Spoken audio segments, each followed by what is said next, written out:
Bonjour à tous et bienvenue sur le plateau d'Eureka Talents. On se retrouve pour un nouvel épisode avec un nouvel invité que vous n'avez jamais vu. C'est le but en fait. Donc, bienvenue à Jemima Gunn qui est dans le secteur de la communication. Bonjour Jemima. Bonjour Loredana.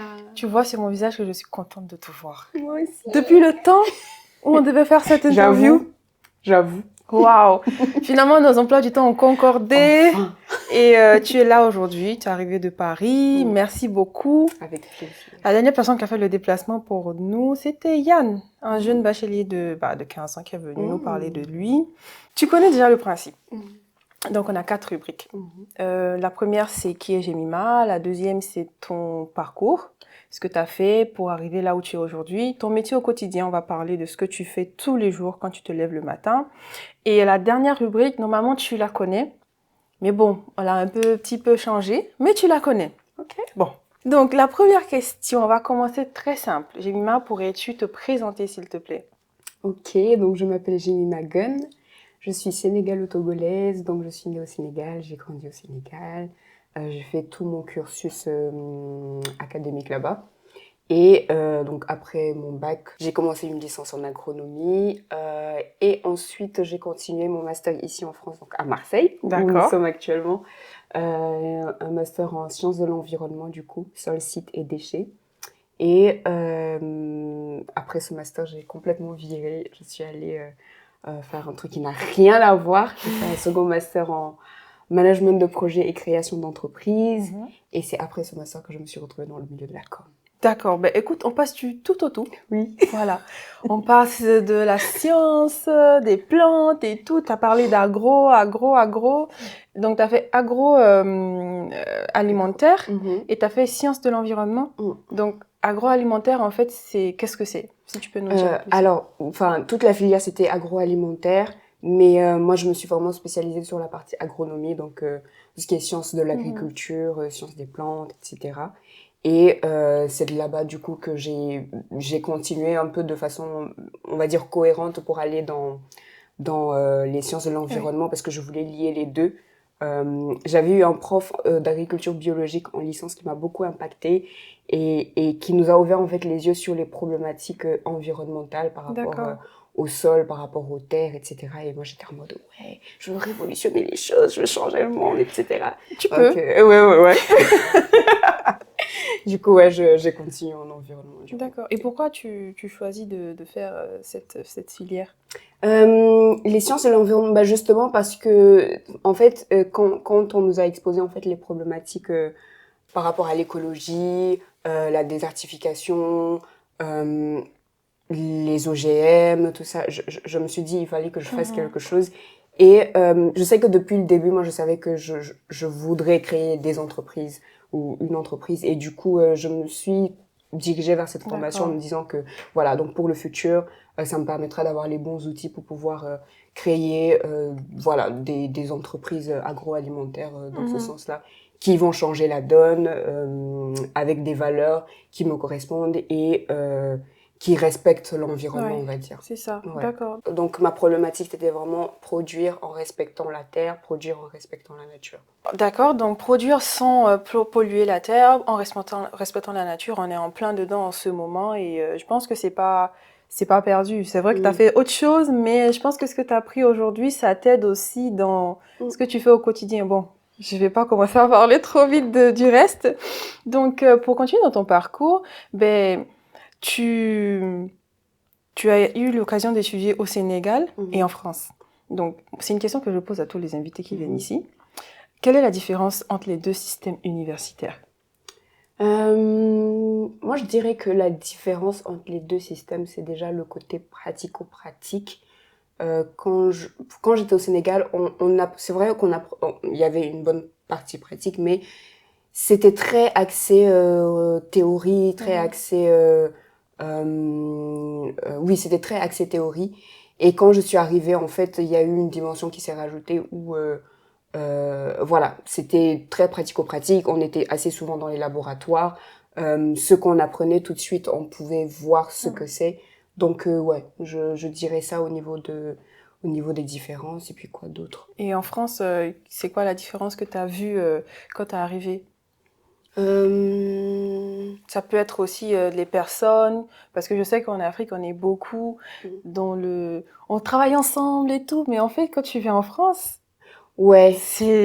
En tout cas, moi, ça a été mon cas, hein, c'était totalement différent. En fait, oui. En fait, je pense que moi, ou peut-être que c'était ton cas, le truc, c'est que je venais d'arriver, tout juste. Donc, j'avais 19 ans. Je changeais complètement d'environnement, de méthodologie de travail, etc. Je viens dans un milieu où plusieurs se connaissaient déjà dans la classe et tout, et avaient en tout cas le même système depuis. Et du coup, arriver, se faire des amis, etc. Je sais qu'au début, c'était très difficile. C'était compliqué de tout simplement m'intégrer, en fait. C'était dur. Et puis, sans compter aussi le froid. Vous me connaissez? Donc moi, c'était vraiment, mes premiers mois ont été vraiment très difficiles quand je suis arrivée à Marseille.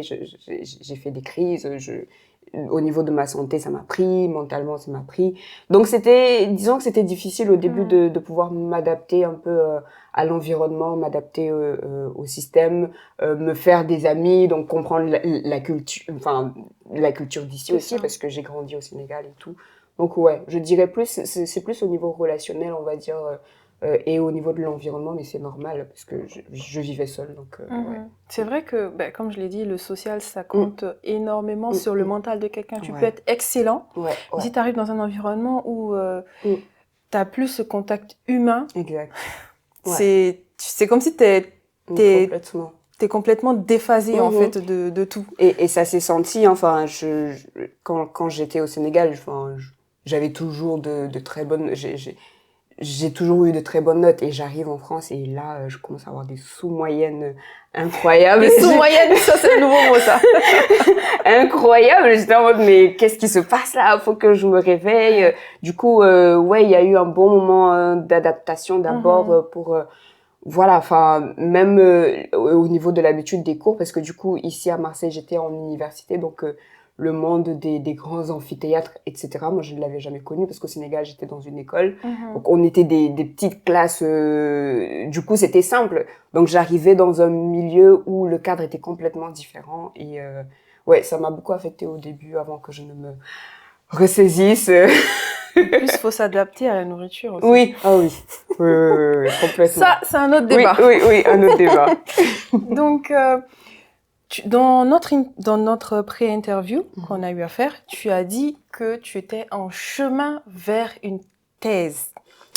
Et moi, qui ai fait passer, en fait, des thésards, enfin, j'ai Bonaventure qui est en préparation de thèse, j'ai Paul qui a soutenu, qui est devenu docteur en géologie, Yann, notre jeune bachelier de 15 ans dont je t'ai parlé tout à l'heure, qui est aussi en train de préparer une thèse, et docteur Akani, qui est docteur, du coup, que tu connais. Et déjà, je m'arrête un petit peu pour dire qu'on a créé une playlist où il y a tous ces invités-là, pour ne pas qu'on se perde sur la chaîne. Donc, quand vous allez sur Eureka Talent sur YouTube, vous allez voir la playlist 5 minutes pour, et donc aussi la playlist où on a tous nos invités. Pour revenir à toi, donc tu dis tu laisses la thèse, tu es sur la route du Saint Graal, comme on dit. Oui. Je suis sûre que tu t'es essuyé des remarques des proches, mais pourquoi, mais comment, qui pensent que tu aurais mieux fait de faire une thèse, et que toutes ces personnes que je viens de te citer sont certainement vexées. Donc pourquoi en fait t'es plus allée vers la thèse? Bon, déjà, je pense que le projet de thèse, peut-être que ce sera redirigé autrement dans le futur pour moi. Voilà, mais dans un autre domaine. Mais en tout cas, là où j'étais, j'ai fait un master recherche, donc en sciences de l'environnement, et j'étais constamment en laboratoire. Et c'est pas facile. C'est pas facile. Surtout, en fait, c'est même pas que c'est pas facile, mais c'est que ça ne me correspondait pas. Je pensais que, enfin, j'étais passionnée, hein, j'aime vraiment beaucoup les sciences de l'environnement, j'aime beaucoup l'agronomie, etc. Là où j'aimais beaucoup le domaine, mais la façon dont je voulais y entrer ne me correspondait pas. être enfermée dans un laboratoire et faire mes recherches toute seule dans mon coin. Non, c'était pas mon truc. J'arrive à travailler seule, mais il faut que j'avais besoin d'alterner sur des choses qui me permettraient de m'exprimer, voilà, j'allais déprimer complètement et j'avais déjà commencé à un tout petit peu déprimer d'ailleurs. Ouais. Et du coup, je me suis dit non, je pourrais pas continuer ma vie comme ça. Je ne me vois pas faire 3 ans à vivre de cette façon, bien que j'aimais bien mes plantes qui poussaient, que ouais. Non. Ouais. En fait, avec du recul, j'ai 2 choses à dire. C'est que moi, qui te connais un peu, ce que tu fais aujourd'hui, ça te va, mais comme un gant. Franchement, ça te va comme un gant. Ça te va très bien. On voit que tu es épanoui dans ce que tu fais, que tu as trouvé ta voie, même si tu as fait comme ça, mais tu es arrivé là où tu te sens bien, en fait. Tu te sens bien. Et ce que je voulais dire, c'est que bon, moi, je suis pas allée vers la thèse. Hein. Moi, après ma licence en lettres modernes, c'est vrai que j'ai fait de la com, mais en fait, j'avais la possibilité d'aller en FLE, donc français langue étrangère, enseigner le français, devenir prof, faire un master recherche qui allait m'amener peut-être plus tard un jour sur la thèse. Mais en fait, ce qu'on proposait en master c'était pas ça en fait. Voilà, donc je suis partie et aujourd'hui, je suis bien dans ce que je fais. C'était juste pour dire ça. Et ça te va bien aussi. Et donc, de Marseille, tu pars à Metz. Ouais. Et il fait froid là-bas. Comment tu as fait pour t'adapter? Pourquoi ce 360? Qu'est-ce qui s'est passé? Tu es tombé du lit? Qu'est-ce qui s'est passé pour aller te mettre dans entrepreneuriat et management de projet? Bon, déjà, grosse surprise, Metz a été mon séjour préféré en France. Waouh! Quand je quittais Marseille pour aller sur Metz, tout le monde m'a dit ouais, ça va aller, du courage à toi, vraiment, on te soutient. On dirait que tu pars à la guerre. Ouais, je sais, mais vraiment, moi, tout le monde était en mode, j'ai dit, ça va être dur, je sais, surtout toi, tu aimes le soleil, tu aimes la chaleur, mais ça va être dur et tout, du courage. Moi, j'étais en mode. T'avais pas peur avec tout ce qu'on te disait? Si, justement, j'avais peur et je m'attendais vraiment à souffrir à Metz en fait, mais je me suis dit ah ouais, tout le monde me dit ça, donc ça veut dire vraiment je me suis jetée je sais pas dans un milieu que je ne maîtrise pas du tout. Ouais, c'est pas facile. Ça. Et en fait, j'arrive à Metz, mais la grosse surprise déjà le style de vie petite ville, donc tout ce qui est vélo, etc. Moi, le vélo, c'était mon moyen de transport. Hein. J'avais même plus de carte de transport, je me déplaçais tout le temps en vélo et j'aimais bien ce côté petit cocon, pas trop de grosses, il y a pas de métro déjà, il y a pas de. Ah ouais. Voilà, du ça coup. Ça te change parce qu'il y en a. Exactement, il y a que des bus. Du coup, c'est une ville qui est mignonne et ça me correspondait aussi dans le sens où on me disait que j'allais m'ennuyer parce qu'il y a rien pour les étudiants là-bas, mais moi ça m'allait parfaitement. Moi c'est vrai que j'aime beaucoup j'aime la vie, tu vois, j'aime bien que ça bouge et tout, mais franchement j'ai un gros côté casanier où quand je finis les cours ou le boulot ou quoi, je veux juste rentrer chez moi et être tranquille chez moi. En fait, moi le plus important pour moi c'est que chez moi, ce soit douillet et que ce soit tranquille, en fait. Et ça, je le retrouvais vraiment à Metz. J'ai vécu, j'étais logée chez l'habitant, du coup. Et la personne qui me logeait avait une énorme maison avec un jardin. C'était agréable. Toi et les jardins. Exactement. Il y avait un grand piano dans le salon. Oh, wow. Du coup, en fait, j'ai l'image du piano. Elle joue très bien. Elle va faire la modeste. Nanana. Mais allez voir son compte Instagram. Elle est dans les arts. Elle joue au piano, elle chante divinement bien. Tu peux continuer. Et du coup, en fait, c'était vraiment l'environnement parfait pour moi. Je rentrais chez moi, c'était douillet. Et je découvrais aussi la culture un peu alsacienne, la culture voilà de ce département et tout. Et j'aimais beaucoup. Franchement, j'ai énormément apprécié mon séjour à Metz. C'était très familial, c'était agréable. Tu as kiffé ta vie, en fait. Tu étais très bien. Vraiment. Tu étais très, très bien, ça se voit. Donc, pourquoi tu quittes les sciences de l'environnement et tout ça pour aller faire du management de projet? C'est ça, hein? Ouais. Pourquoi? En fait, je pense que le master recherche m'a un peu dégoûtée du monde des sciences. Maintenant, avec du recul, ça va mieux, genre tranquille. Mais je pense qu'à l'époque, j'étais en mode non, flemme, j'en peux plus. Je veux faire un truc complètement différent. Je veux toucher à autre chose de différent. Je veux découvrir autre chose parce que en fait j'avais été que dans les sciences. J'avais fait un bac scientifique, après donc ma licence était en agro, master sciences de l'environnement. J'étais trop baignée dedans. J'avais envie je suis très curieuse et j'ai souvent envie de découvrir autre chose, quelque chose de nouveau. Et du coup j'ai fait des candidatures dans plusieurs masters, vraiment des masters différents, et enfin des filières complètement différentes de ce que j'avais fait. Et donc c'est l'IAE de Metz qui m'avait qui avait reçu ma candidature et qui l'a validée.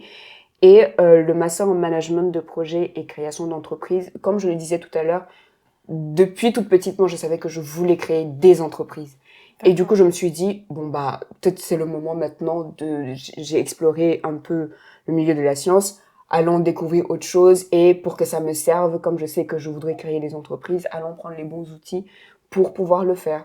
Et donc, c'est dans ce sens-là que je me suis dit, allez, je postule en management de projet et création d'entreprise. D'accord. Et tu es allée à fond, et je suis sûre que ton entourage a dû parler. Oui. Donc, comment ils ont accepté ou comment ils ont pris en fait ce changement de filière?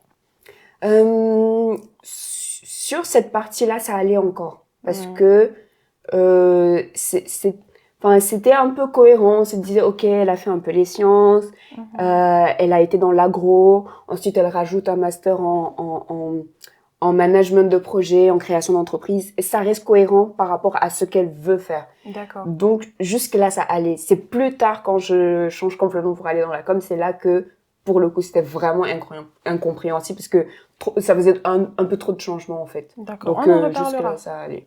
On en reparlera, c'est très intéressant. Et donc là, on va passer, en fait, t'as emboîté le pas. T'es à fond, hein? On va passer dans ton métier. Non, pas du tout. Dans ton métier au quotidien. Aujourd'hui, tu es auto-entrepreneur. Comment tu arrives à cette décision? Parce que tu pouvais te lancer en salarial, mais comment tu arrives à être auto-entrepreneur? Donc, j'ai terminé mon master en management de projet, création d'entreprise, pile poil vers la période Covid. La merveilleuse période. Oh là là, quelle belle période. Et donc, c'était compliqué. Trouver du travail, bref, les entretiens, tout était compliqué à cette période-là. Et moi, la communication, j'étais pas mal active quand même sur mes réseaux sociaux. J'avais créé un blog, j'avais créé une chaîne YouTube, etc. Et j'ai toujours aimé le monde du digital, en fait. J'ai toujours été très à l'aise avec le monde du digital, le monde des médias, etc. Donc j'avais une appétence déjà de base pour ce domaine, et même pendant mon master en management de projet, j'avais carrément des profs qui me disaient Jemima, quel que soit ce que tu vas choisir de faire plus tard, la communication digitale c'est ton truc, la communication de façon générale c'est ton truc. Et ça m'avait vraiment fait un déclic que mes profs me le disent, en fait. Je me l'étais noté quelque part et je m'étais dit bon, ce sera peut-être un plan B si jamais. Et du coup, bah, le plan B est vraiment devenu, du coup, mon plan A. Mon plan A. Donc, je disais, voilà, période compliquée du Covid. Je me suis dit, en attendant que cette période se pose un peu et qu'on revienne à la normale et que on reprenne les entretiens, etc. Je me suis dit, je vais faire quelque chose en attendant. Donc, j'ai d'abord commencé en bénévolat. Vraiment, je rendais service aux entreprises. Je découvrais tout plein de choses, et on a commencé autour de moi, on a commencé à me dire, ah, mais Jemima, tu devrais peut-être te lancer un peu plus, hors bénévolat, t'as besoin d'argent pour vivre, donc vas-y, fais quelque chose, etc. et tout. Donc je me suis dit, bon, la communication, moi, c'était plus une question de hobby et de passion. Jusque-là. Je n'avais rien de solide et de professionnel sur ce sujet pour me permettre de dire allez, je me lance dans ce milieu. Donc j'ai dit, là c'est la période Covid, on était tous confinés. Je me suis dit allez, je vais me réveiller dans la com, je vais dormir dans la com. Ça tombait bien parce que j'avais rien d'autre à faire de mes journées. Donc j'ai lu toutes les formations. Et d'ailleurs, merci à Dr Akani qui m'avait acheté une excellente formation, une excellente certification sur la communication digitale. Donc vraiment, je faisais que ça. Je dormais dans la com, je me réveillais dans la com, je ne buvais que ça. Je voulais vraiment apprendre toutes les bases théoriques déjà sur le sujet parce que je n'avais que le côté pratique un peu, que le côté passion, que le côté hobby, le côté terrain. Mais j'avais pas le côté professionnel du sujet. Donc je me suis concentrée sur ça. Et pendant ma formation, j'ai eu une grande sœur à moi qui est au Sénégal qui m'a dit ah Jemima, ça m'intéresserait bien que tu puisses t'occuper des réseaux sociaux de ma boutique de prêt-à-porter. Donc elle venait de sortir une marque de vêtements de pagne tissée, à base de pagne tissée. Et on s'est dit, allez, on fait un test. Et en fait, ça a super bien marché. Donc, bouche à oreille, par-ci, par-là. D'autres clients qui sont ajoutés au début. Et je voyais qu'il y avait des résultats, j'avais de bons retours. Et que ce que j'apprenais, du coup, en fait, j'étais vraiment comme en théorie. Et j'avais en même temps la pratique. En alternance, en fait. C'est ça. J'avais vraiment l'impression d'être en alternance parce que je faisais mes cours et en même temps, j'avais des pages sur lesquelles appliquer ce que j'apprenais. Et voilà, c'est comme ça que ça a commencé petit à petit à décoller.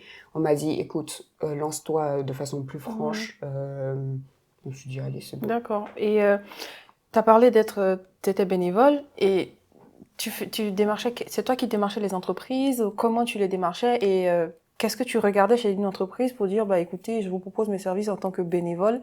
C'était quoi l'univers des entreprises? Là, tu as parlé de pagne tissée, mais est-ce que y avait autre chose aussi? Ouais. Je sais pas si vous connaissez la plateforme Benenova. Je me suis inscrite sur cette plateforme et en gros, c'est une plateforme qui met en lien des entreprises ou des structures et des bénévoles. Et donc, je me suis juste inscrite dessus et j'ai dit, voilà, je suis disponible pour des missions. Et ils m'ont proposé plusieurs types de missions. Et à un moment, ils m'ont mis en lien avec une association qui s'appelle Dunia Éthique. Je salue d'ailleurs Aïcha. Et donc, c'est une association qui défend des valeurs écologiques.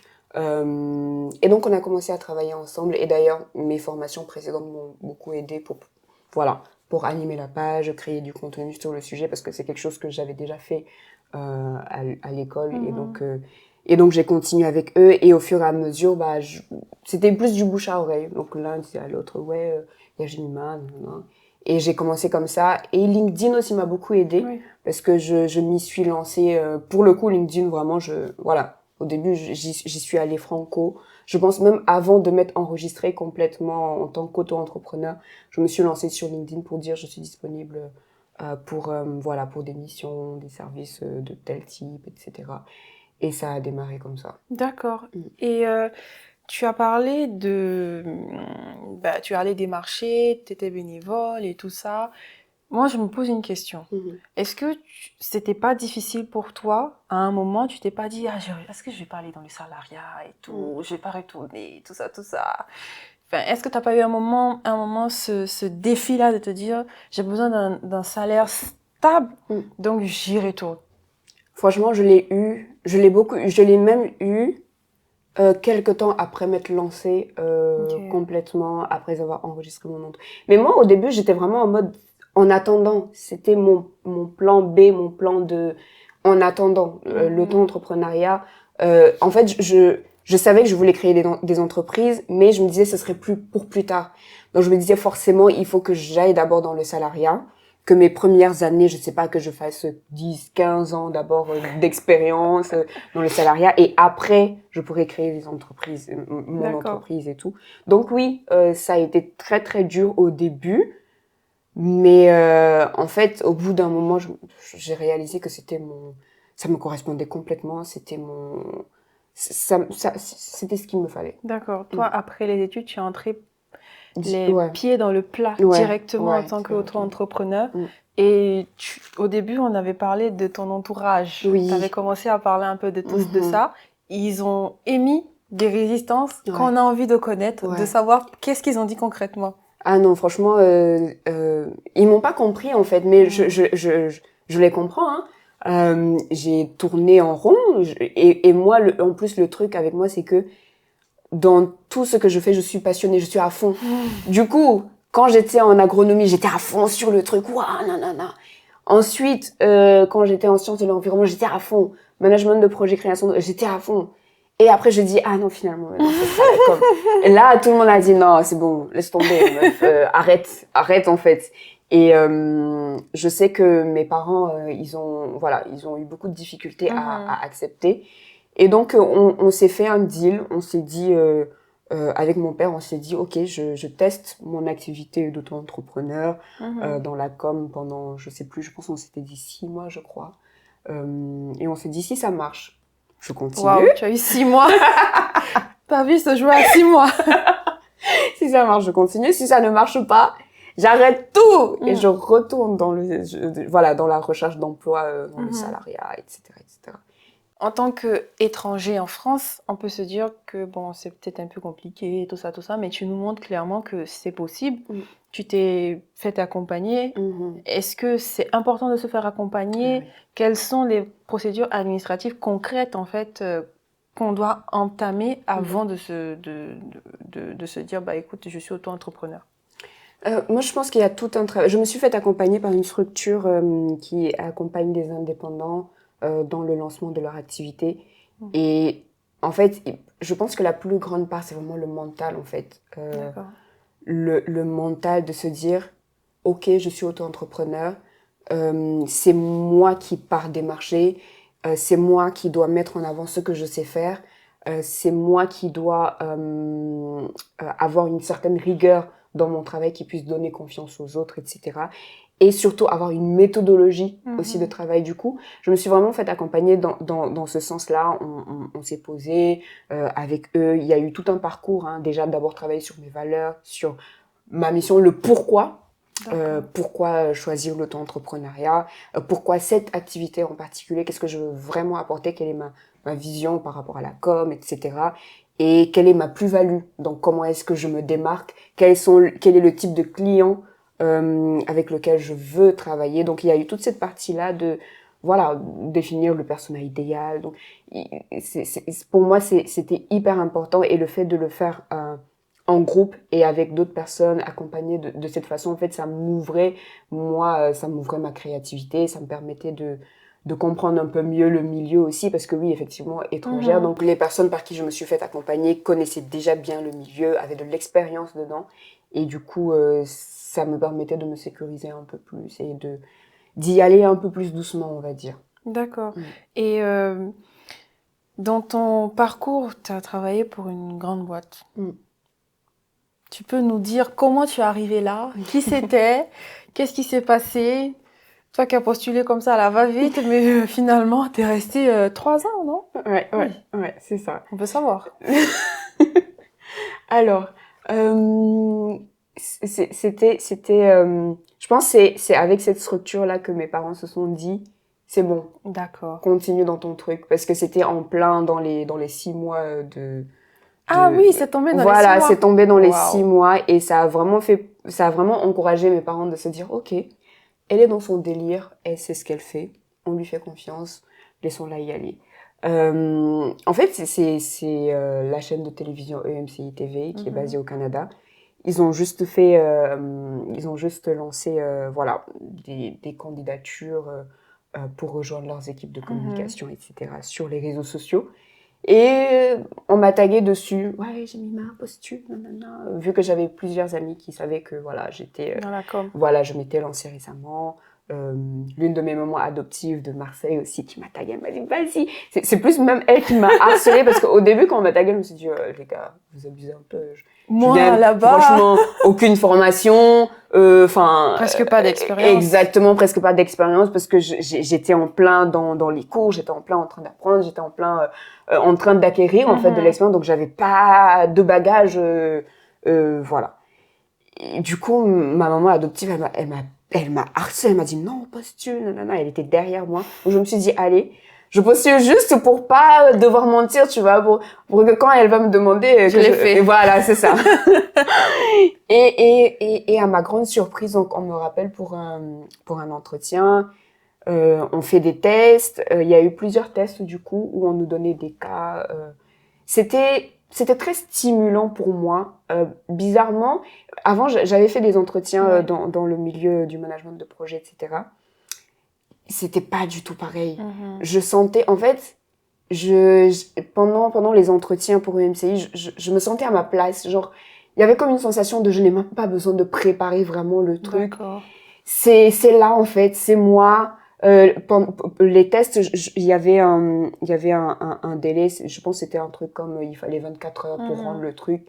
Là aussi, pareil, je me sentais tellement, les questions étaient stimulantes, ça réveillait ma créativité. Je kiffais, en fait. En fait, pour moi, c'était pas un examen ou un test, c'était un, je sais pas, ça me réveillait.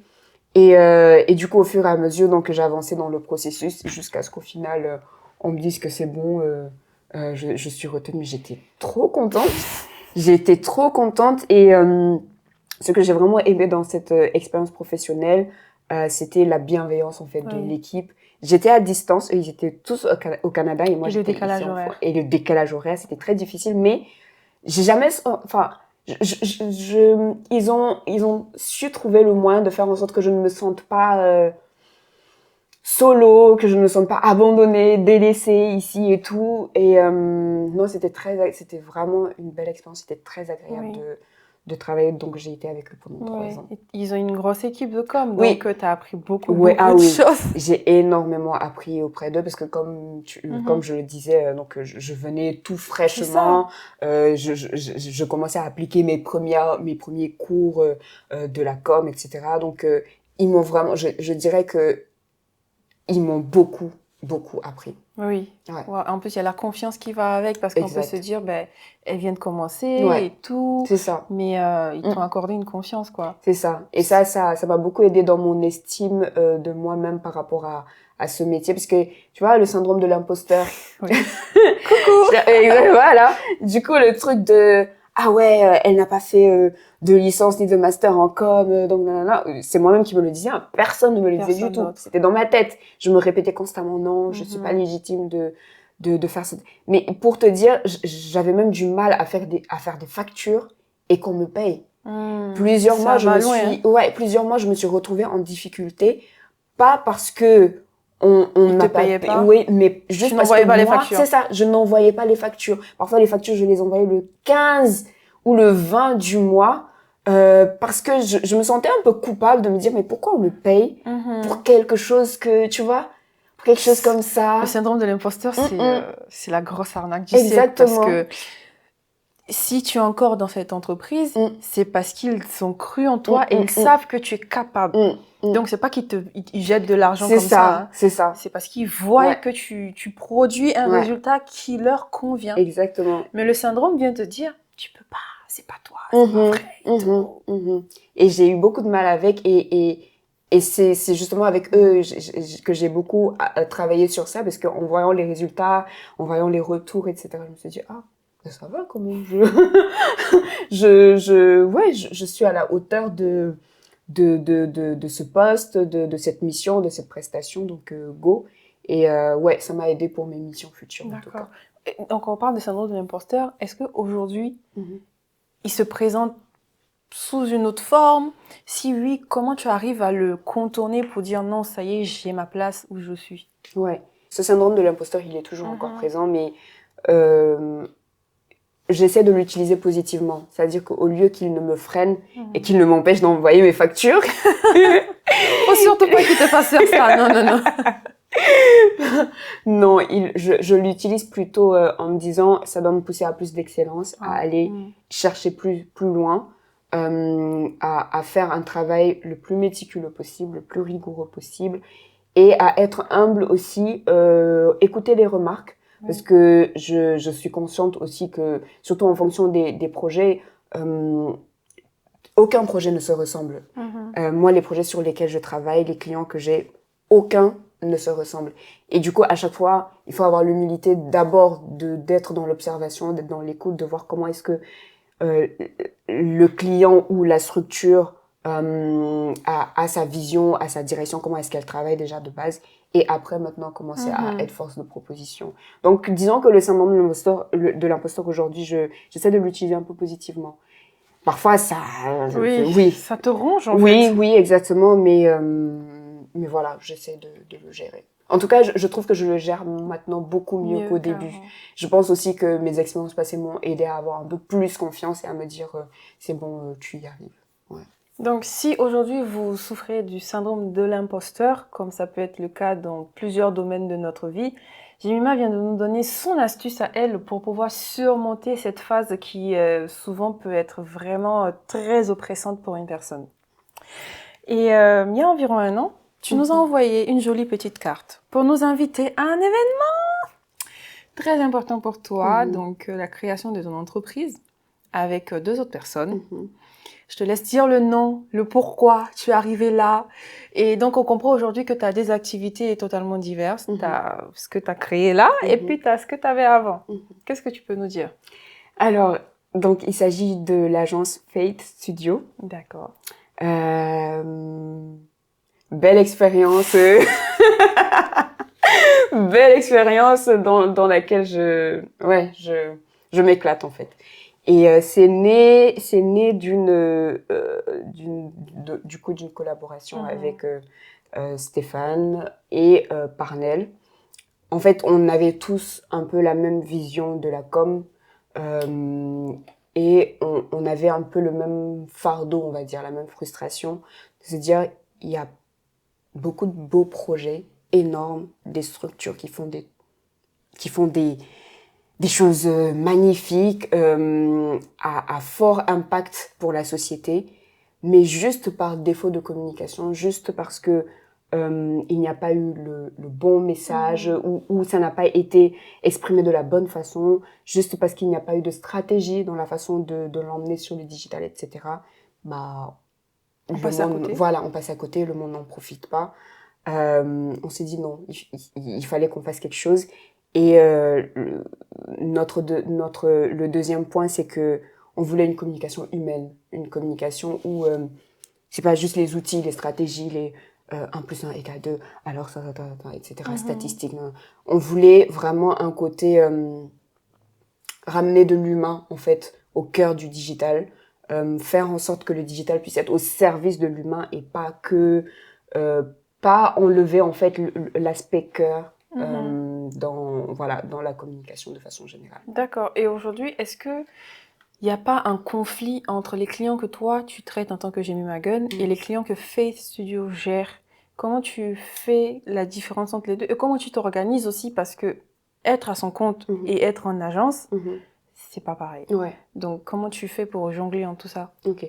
Oui, il n'y a pas de, on va dire, il n'y a pas de conflit dans le sens où moi sur mon auto-entreprise, c'est moi la prestataire, donc c'est mes services à moi en fait qu'on sollicite et c'est souvent des structures. Alors que sur Fate Studio, c'est vraiment des projets qui nécessitent toute une équipe de communication. Donc là, forcément, il faut l'agence de communication. Et la deuxième question, c'était... C'était Fate Studio. C'était comment tu t'organises? Oui. Au niveau de l'organisation, j'ai un système où j'ai des jours sur site et des jours en télétravail.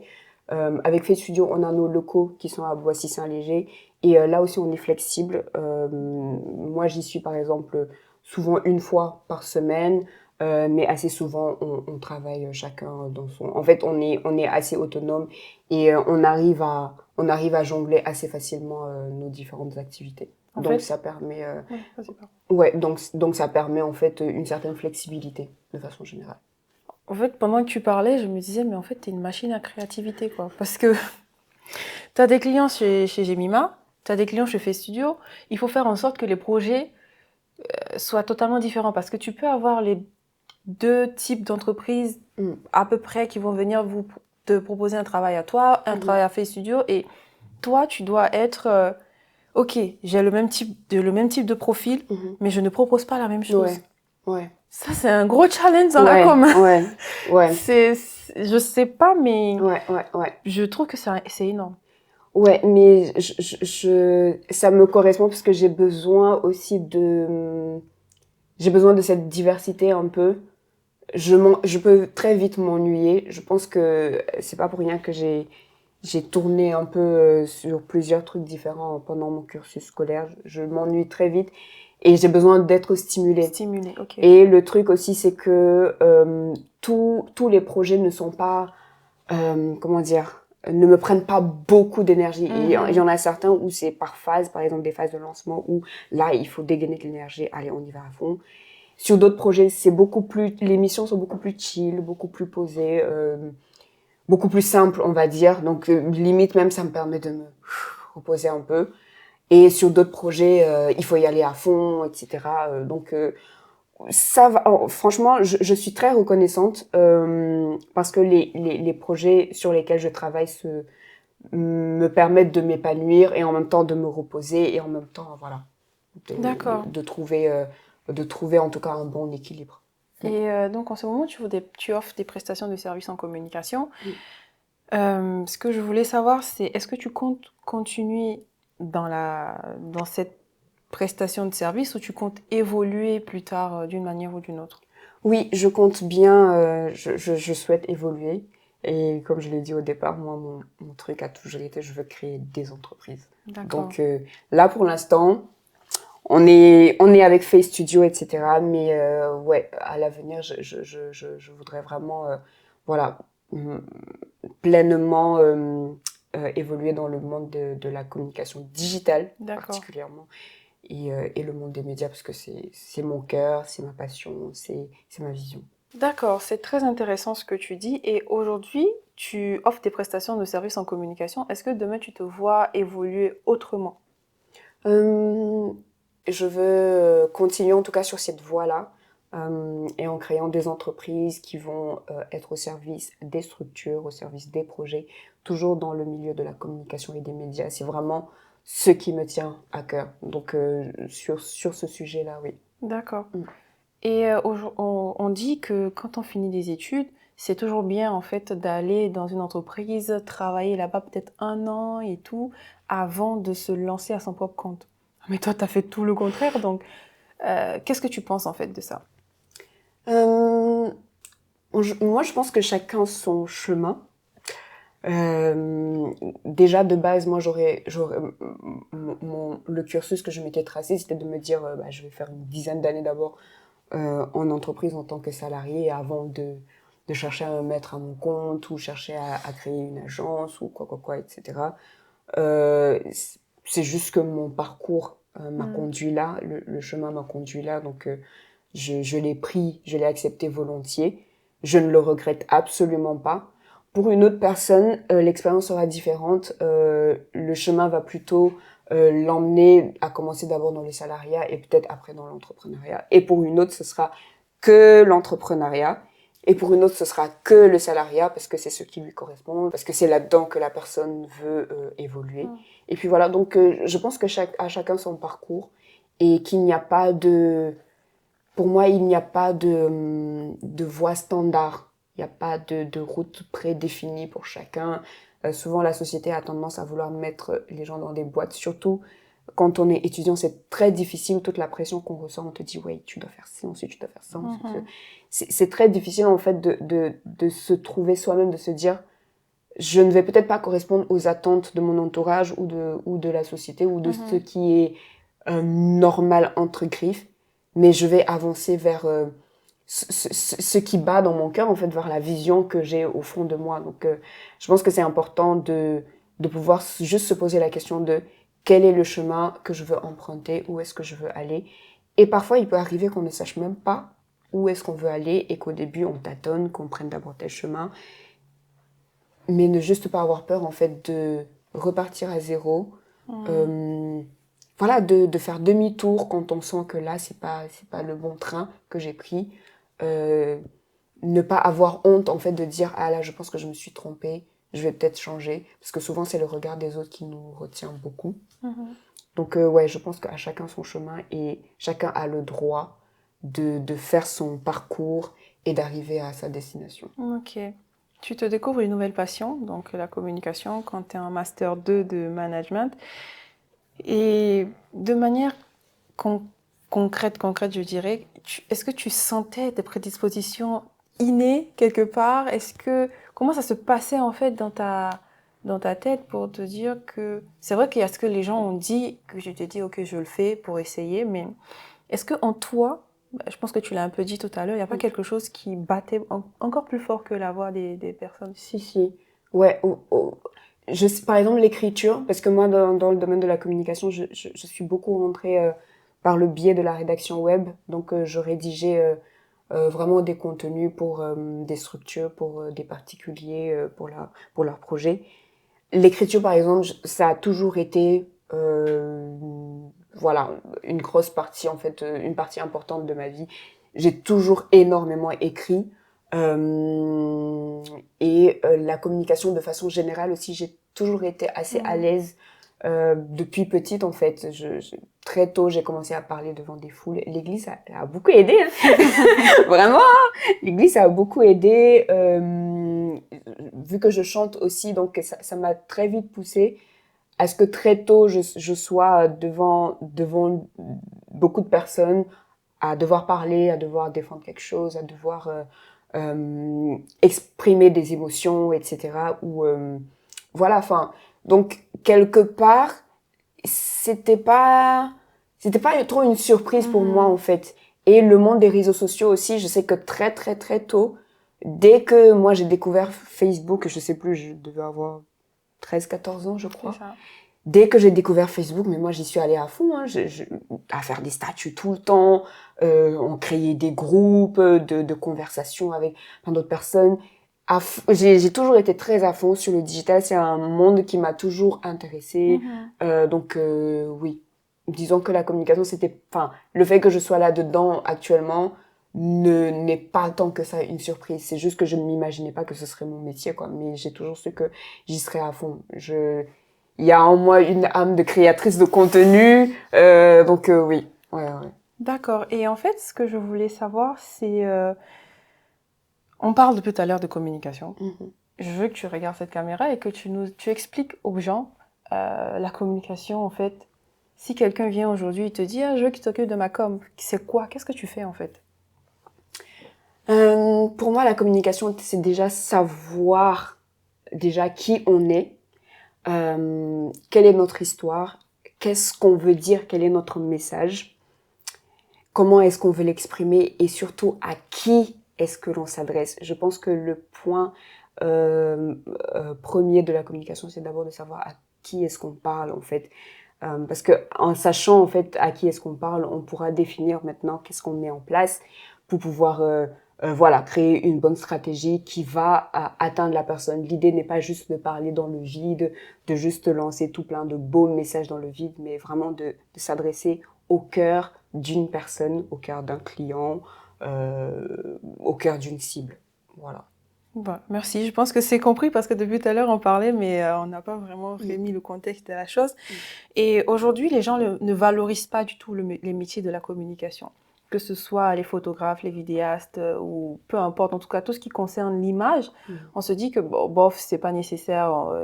La preuve, c'est que dans les prestations qu'on peut offrir, on peut se dire ah mais ça c'est trop cher, telle personne peut le faire pour moi et tout.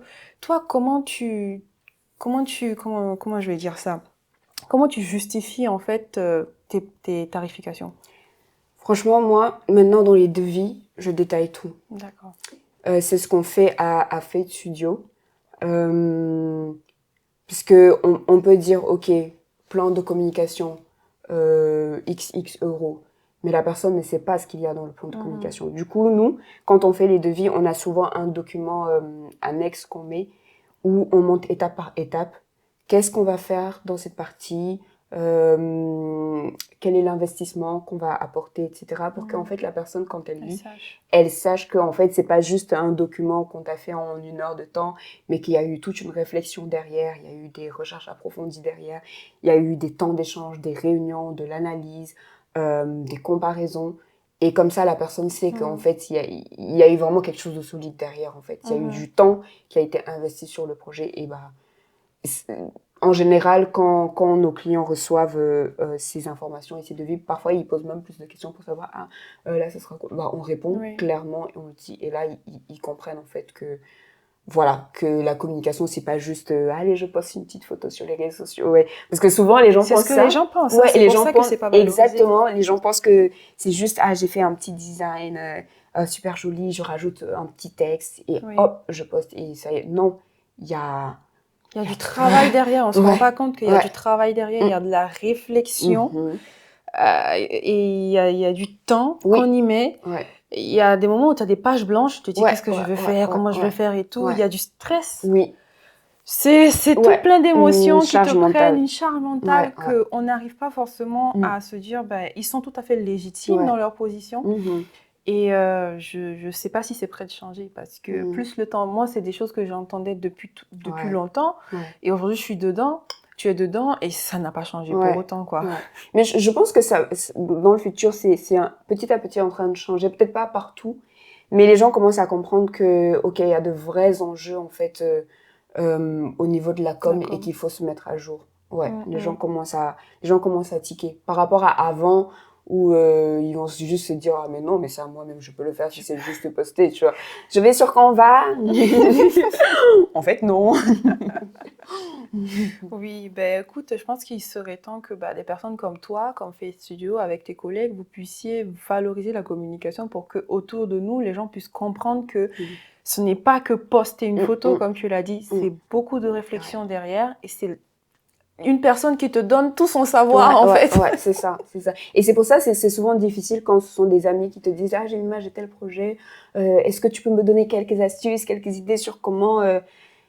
C'est hyper dur pour moi parce que, enfin, il faut déjà comprendre c'est quoi le truc, t'imprégner dedans, comprendre, définir une stratégie, comprendre la vision, les valeurs, la mission, pouvoir dire ok, dans ce cas je te propose telle ou telle chose. Et souvent j'ai l'impression que les gens pensent que les idées ça fuse juste comme ça et que ça marche partout. Alors que pour tel projet par exemple, telle idée sera complètement cohérente, sera complètement pertinente.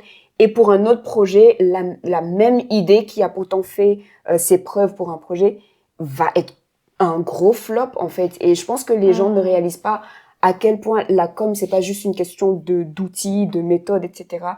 C'est de l'humain.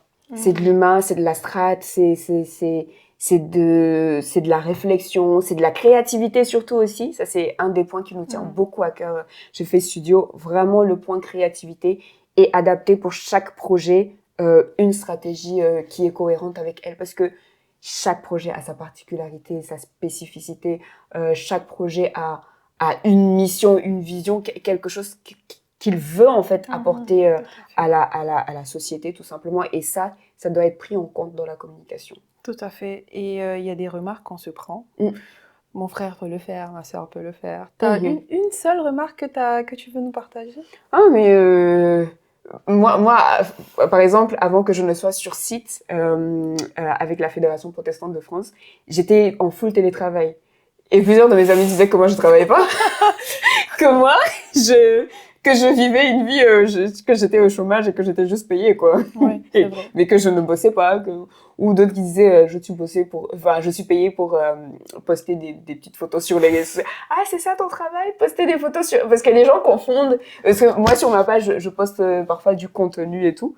Et les gens ont pensé que c'est avec ça qu'on me payait. Je me disais, mais vous êtes sérieux, les gars? Oh, on tire à la fin de notre échange. Ça m'a fait plaisir de t'avoir avec moi. Merci. Mais avant de finir, tu vas regarder cette caméra et tu vas dire à quelqu'un qui, comme toi, hésite à se lancer et de suivre sa passion, quelque chose pour le stimuler. Qu'est-ce que tu peux lui dire aujourd'hui? Oh, waouh!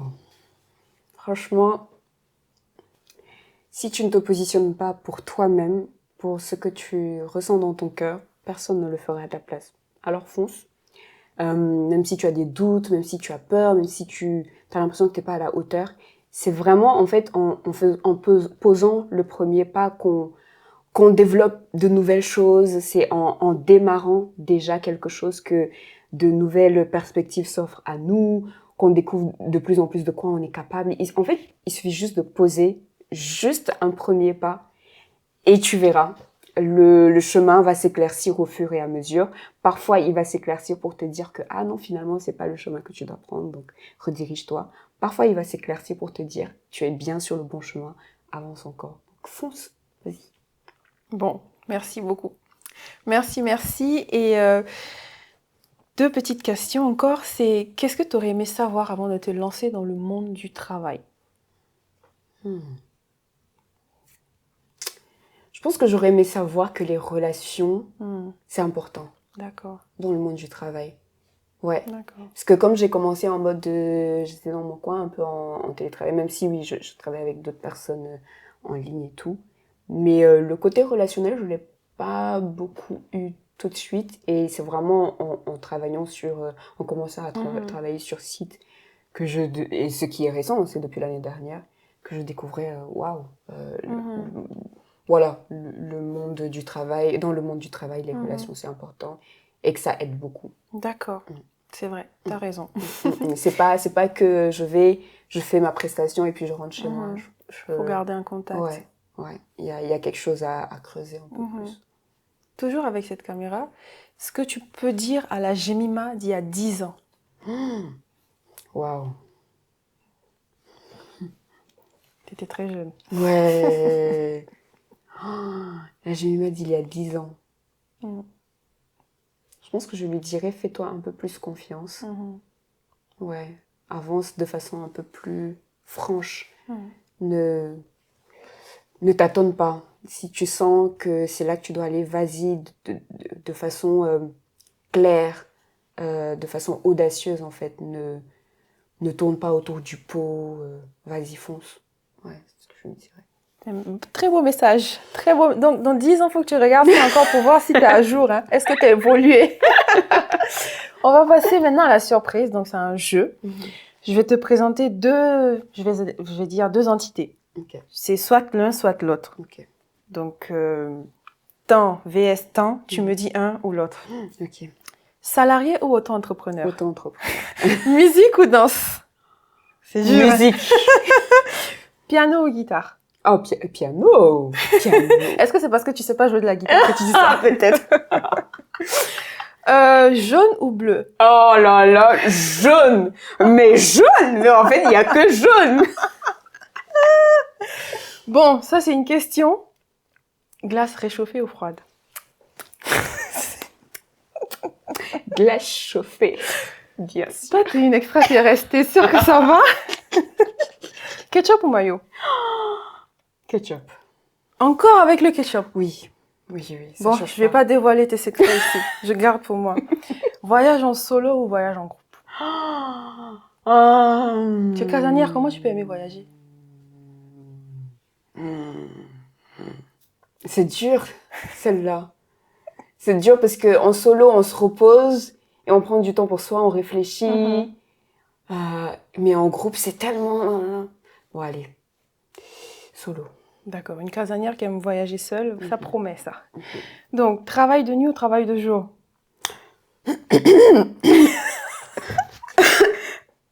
Travail de nuit. Merci beaucoup, Jemima, d'avoir été sur ce plateau avec nous. Ça nous a fait plaisir. Donc, on se retrouve, c'est pas fini. C'est pas fini parce qu'on va se retrouver avec Jemima et Eunice dans une autre capsule où on va parler du travail, on va parler de reconversion professionnelle et de choses, par exemple, comme est-ce que les certificats aujourd'hui sont légitimes dans le monde du travail. Donc, restez connectés, abonnez-vous, activez la cloche de notification. On vous met toutes les infos de Jemima dans la barre de description. Et puis, écoutez, moi, ce que je retiens aujourd'hui, c'est que la passion, faut savoir l'écouter, faut savoir l'identifier et puis foncer. Si ça marche, c'est tant mieux. Si ça marche pas, vous faites un pas en arrière pour voir ce que vous pouvez améliorer. Et je retiens aussi que la réussite n'est pas un chemin rectiligne. On peut réussir de bien des manières, dans bien des domaines. Il faut savoir juste s'écouter et aussi écouter notre entourage, comme Jemima l'a dit. Sur ce, je vous souhaite d'être en bonne santé. Merci de nous avoir regardés et à bientôt sur Eureka Talent.